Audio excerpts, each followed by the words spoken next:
Bismillahirrahmanirrahim. Assalamualaikum warahmatullahi wabarakatuh. Saya Reva Audina dari kelas KPI 2D dengan NIM 121 402145 akan melaksanakan tugas UTS Wacana Bahasa Arab. Di sini saya akan mewawancarai Ibu Ustazah. Ibu perkenalkan diri. Assalamualaikum warahmatullahi wabarakatuh. Nama saya Ustazah Ulfa Mukarromah. Saya mengajar di Madrasah Diniyah Darul Huda Ganduna RT 1 Jalan Nagro 1 RT 1 RW 7 Kelurahan Pasir Jati Ujung Berung.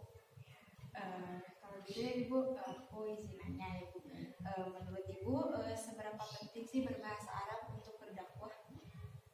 Bahasa Arab, yang pertama pentingnya bahasa Arab dulu ya. Pentingnya bahasa Arab adalah sangat penting sekali karena bahasa Arab adalah bahasa yang sangat istimewa, bahasa nomor 1 karena dikarenakan dalam sholat juga itu memakai bahasa Arab.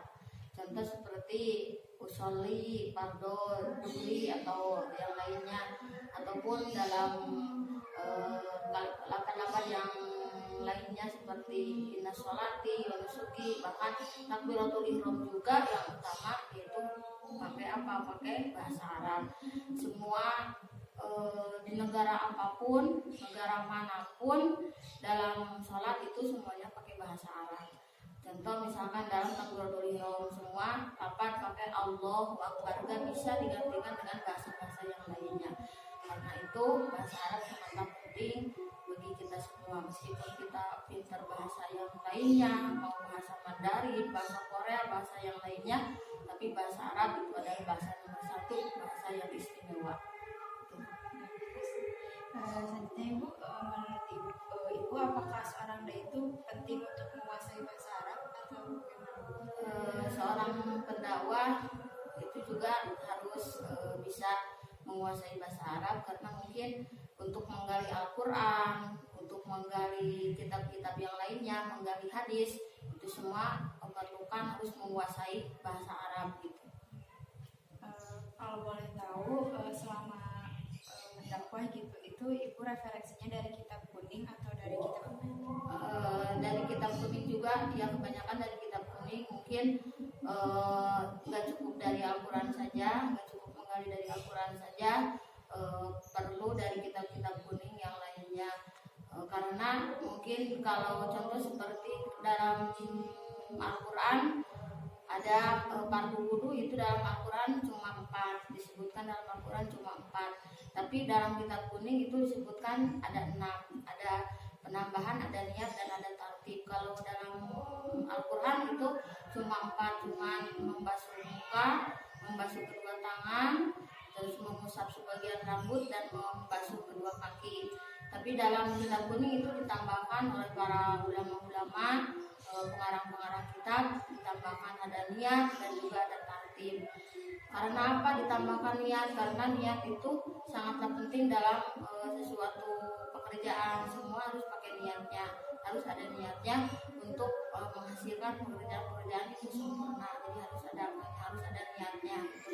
Niatnya seperti itu dalam sholat itu, jadi dalam sholat atau dalam wudu juga sama, jadi tambahan. Yang terakhir ada tartib. Jadi itu kalau dalam Al-Quran cuma 4 gitu ya, cuma 4. Kalau dalam kitab kuning, contoh dalam kitab Safinatun Najah itu jadi ada 6, ada tambahnya dengan tartib. Jadi jadi gak cukup menggali Al-Quran saja, mungkin kitab kuning juga itu sangatlah penting karena itu banyak tambahan-tambahan yang lainnya, itu banyak dalam kitab kuning yang tidak diceritakan dalam Al-Quran. Berarti bahasa Arab itu penting ya buat berdakwah? Ya penting sekali. Gitu Ibu, terima kasih atas waktunya. Sama-sama. Terima kasih ya Bu. Ya. Assalamualaikum warahmatullahi wabarakatuh. Bismillahirrahmanirrahim. Assalamualaikum warahmatullahi wabarakatuh. Nama saya Reva Audina dari kelas KPI 2D dengan NIM 12140200145. Di sini saya akan melaksanakan tugas UTS Wacana Bahasa Arab, yaitu mewawancara dai. Sebelumnya boleh diperkenalkan dirinya dulu, Teh. Bismillahirrahmanirrahim. Assalamualaikum warahmatullahi wabarakatuh. Waalaikumsalam. Sebelumnya izin memperkenalkan diri. Saya Mayang Cahyati, biasa dipanggil Mayang. Saya merupakan mahasiswi dari UIN Sunan Gunung Jati Bandung, yakni jurusan Hukum Ekonomi di Fakultas Syariah dan Hukum. Menurut Teteh, penting nggak sih bahasa Arab untuk kegiatan berdakwah gitu? Menurut saya Maya, untuk bisa bahasa Arab sangat penting bagi setiap manusia, setiap orang gitu. Tentunya bagi kenapa? Karena pada dasarnya kan agama Islam ini tuh sumber hukumnya Islamnya itu berada di dalil nakli, yaitu Al-Quran dan hadis. Nah, dan yang kita tahu Al-Quran dan hadis ini berbasis bahasa Arab. Al-Quran itu pengertiannya itu bahasa yang dibahasa Arabkan. Tentunya kita menjadi diharuskan gitu sebagai pendakwah berkewajiban untuk bisa bahasa Arab, dan memiliki wawasan untuk bisa mengerti dalam bahasa Arab ini menjadi poin yang sangat penting bagi seorang pendakwah. Oh iya, berarti penting ya untuk bisa berbahasa Arab ya. Selanjutnya ya Teh, apakah seorang dai itu harus bisa menguasai bahasa Arab atau enggak? Kalau misalnya harus, itu tuh kenapa alasannya? Bilang bahwasanya setiap orang itu diharuskan untuk bisa berbahasa Arab.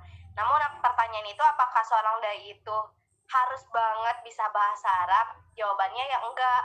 Kenapa? Karena percuma kalau misalnya kita sebagai pendakwah gitu, tetapi tidak punya bahasa Arab, jadi kitanya kan minder, nggak mau berdakwah kepada orang itu, nggak mau ngasih orang tersebut. Nah itu tuh menjadi hal pemahaman yang salah gitu. Akan tetapi untuk bisa berbahasa Arab menjadi bagi seorang pendakwah, mungkin itu lebih tepatnya. Oh, berarti tidak terlalu penting ya kalau menurut Teteh bahasa Arab untuk seorang pendakwah.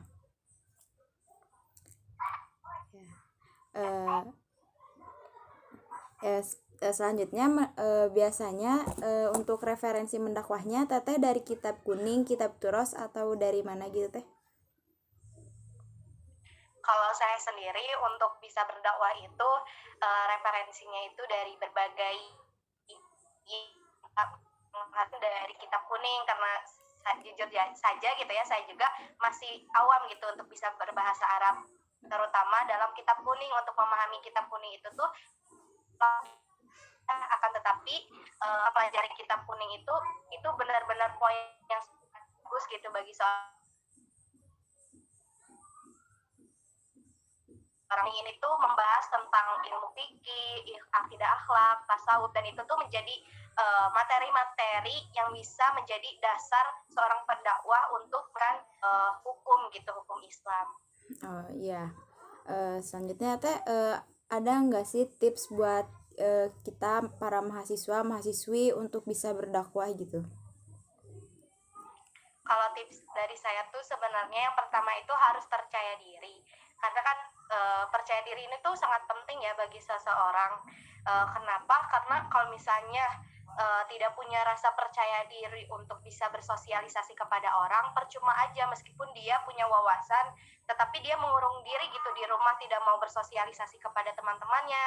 Nah itu menjadi hambatan buat seseorang untuk menjadi seorang pendakwah. Nah itu sangat penting. Yang pertama itu percaya diri.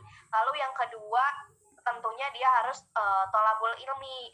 Tolabul ilmi itu kan mencari ilmu. Seseorang ketika udah punya banyak wawasan ilmunya, dia menjadi punya bahan nih untuk bisa dakwah kepada orang, kepada teman-teman sekitarnya. Tentunya dia juga punya pegangan, apakah dia akan menyampaikan hukum ini boleh, apakah ini hukumnya dilarang. Jadi dia juga punya pegangan, yaitu dalil Al-Quran dan hadis.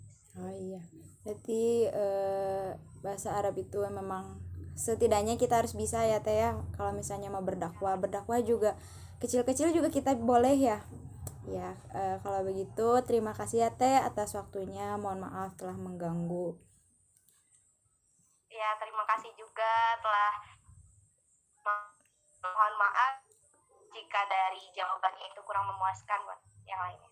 Ya, terima kasih ya Teh. Wassalamualaikum warahmatullahi wabarakatuh. Bismillahirrahmanirrahim. Assalamualaikum warahmatullahi wabarakatuh. Ismi Rafaudina. Ala istintaj allazi tasawalat ilaihi min al-muqabalat alati wa ana adaiyah alawal yakul inana kadu atu yajiban anakunu qadirin ala itkon alugatul arabiyah bainama yakulu da'i sani yakul inana